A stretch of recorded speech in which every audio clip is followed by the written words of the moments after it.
Доброе утро, зрители StopGame.ru! В эфире Инфакт.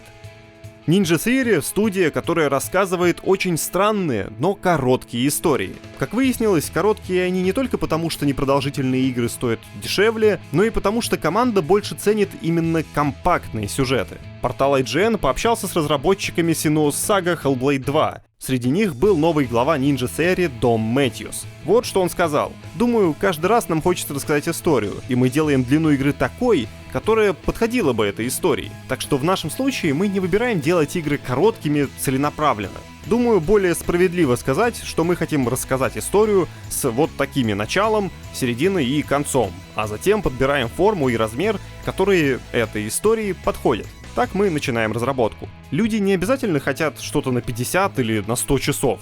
Сюжет может быть и той длины, которая требуется игре. Я один из таких людей. Я люблю игры покороче». Конец цитаты. Второй Hellblade, судя по всему, как раз и будет такой небольшой игрой, которая, кстати, скоро выходит. Погонять Сеную можно будет уже 21 мая, либо за $50, либо в Game Pass в день релиза на платформах Microsoft.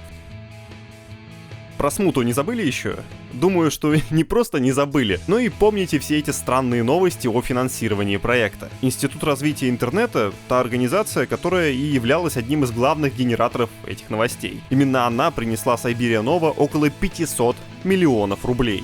Издание РИА Новости сообщило, что за 3 прошедших года институт выделил средства не только на смуту, но аж на 40 проектов. На все эти десятки игр ИРИ выделил 1,5 миллиарда рублей. Заместитель генерального директора ИРИ Андрей Воронков отметил, что самыми важными проектами для организации являются, разумеется, смута, стратегия «Передний край», тактика «Спарта» и игрушка «Тайны музея». Если всего вот этого вам мало, то Воронков анонсировал еще и создание образовательных квестов отдельно ко Дню народного единства. 4 ноября отмечается. Напоследок руководитель отметил наличие невероятного интереса к смуте в Рунете. По его словам, игра привлекла внимание трети всего Рунета и половины аудитории российских соцсетей. Нет, ну внимание, она на себя концентрирует на все 200%. Вопрос только, за какие заслуги смута это внимание получает.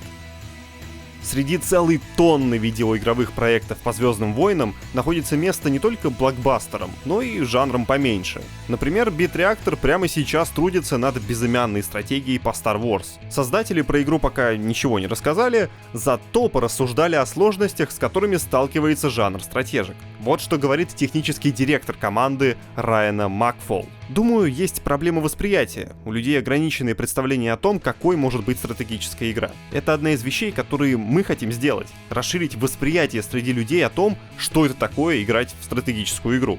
Даниш Саел, художественный руководитель Битреактор, добавил, что у стратегий, как и у, например, гонок, есть довольно широкий спектр поджанров. Из-за этого даже в рамках стратегии найдутся очень отличающиеся друг от друга игры. По его словам, массовый игрок совершенно не в курсе про все это разнообразие, и это проблема. Mario + Rabbids и Baldur's Gate 3 — хорошие примеры игр, которые привлекли очень большую аудиторию и заставили многих геймеров присмотреться к жанру. Определенных успехов добилась, кстати, и Rogue Trader. Даниш уточнил, что игра должна увлекать игрока именно ядром, теми системами, на которые нанизываются все новые и новые штуки в процессе прохождения. Без нормального интерфейса тоже далеко не уедешь. Райан сказал, что очень важно уделить внимание размышлению о способах взаимодействия с игрой. Подумать, как подарить игрокам с мышками и геймпадами одинаково интересный опыт.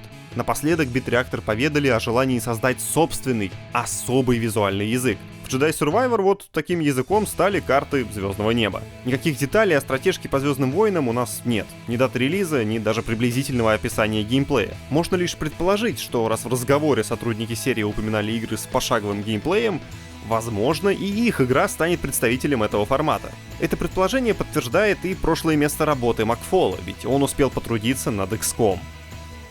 Dragon's Dogma 2 совершенно не собирается покидать информационное пространство. Люди просто не могут перестать обсуждать новое творение Capcom.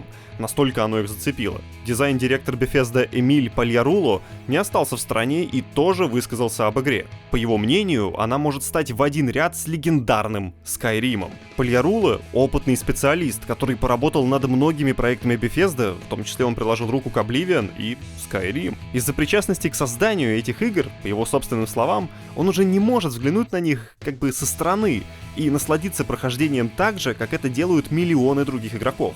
Вот над Догмой он не работал, поэтому впитывает наслаждение от геймплея, как и все. Вот что он написал по этому поводу. DD2 дарит чувство фэнтезийного приключения, которое я больше не испытывал буквально нигде. И да, я люблю Baldur's Gate 3, но она про другое. Это касается и Solasta, и Pillars of Eternity, и Dragon's Age, и практически всех других классических западных RPG. Те чувства, которые люди описывают после игры в Skyrim, у меня возникают в Dragon's Dogma 2. Также директор оценил некоторые детали геймдизайна игры и похвалил визуальный стиль, который, цитата, прямиком из D&D 3.5. Call of Duty Vanguard была впечатляюще посредственной игрой. Настолько посредственной, что игроки, кажется, решили, будто колда провалилась, ну или хотя бы продалась сильно хуже обычного. В кои-то веки не заработала свои мульоны, и Activision были посрамлены. Издательство никогда, правда, не раскрывало данные о продажах. Activision отделывалась расплывчатыми формулировками в духе «игра не оправдала ожиданий». Похоже, что игроки совершенно напрасно восприняли формулировку «не оправдала ожиданий» как удар по серии. СМИ обратили внимание на LinkedIn профиль Брайана Хонга. Он занимался разработкой стратегии для социальных сетей компании в период выхода Vanguard. Там он указал, что эта часть серии разошлась по миру общим тиражом свыше 30 миллионов копий. Вот вам и провал. Думайте, как говорится. Не так давно в команде Xbox произошла существенная перестановка.